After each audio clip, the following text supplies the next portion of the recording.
Hello. Well, Virginia voters sent a message to the White House and Republicans Tuesday about congressional redistricting.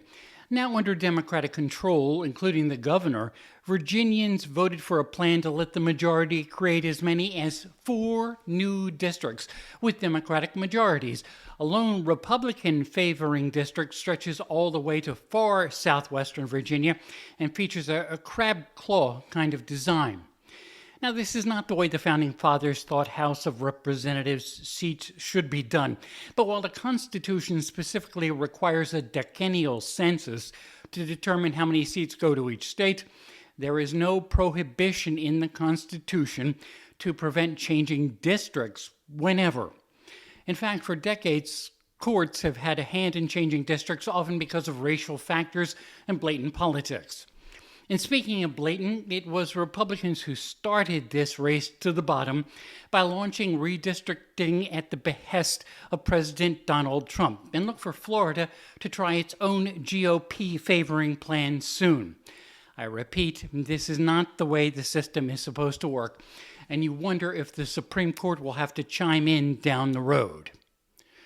Now, here on Wednesday, we woke up to news Iran has stopped and seized 2 ships in the Strait of Hormuz and supposedly disabled a third. That comes after the president on Tuesday announcing he was extending the ceasefire with Iran.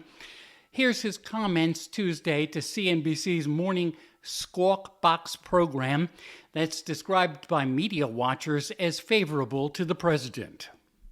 If it looks like things are progressing, will you not necessarily extend it to a definitive amount of time, but will you let it keep going if there's progress in the talks before taking... Well, I don't want to do that. We don't have that much time because by the time both parties get there, as you know, they just got the okay to go forward, which I knew they were going to do anyway. I mean, I don't think they had a choice. They have to negotiate. And, the one thing I'll say is this: Iran can get themselves on a very good footing if they make a deal. They can make themselves into a strong nation again, a wonderful nation again. They have incredible people. But they seem to be, bloodthirsty. They're led by some very, very unfortunately tough people. And I don't mean tough in a good way. I think it's very negative for the country because we're much tougher than they are. The president was on for nearly 40 minutes talking about a bunch of other things, but getting no hard questioning about the war with Iran. It's a standoff for now, one the president seems to want to avoid breaking, but clearly aware of how powerful the U.S. military machine is and could easily break things in the process.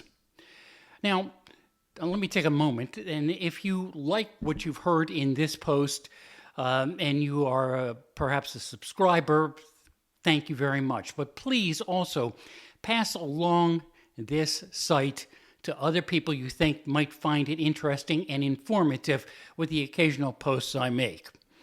With Ear on the White House, I'm Bob Costantini.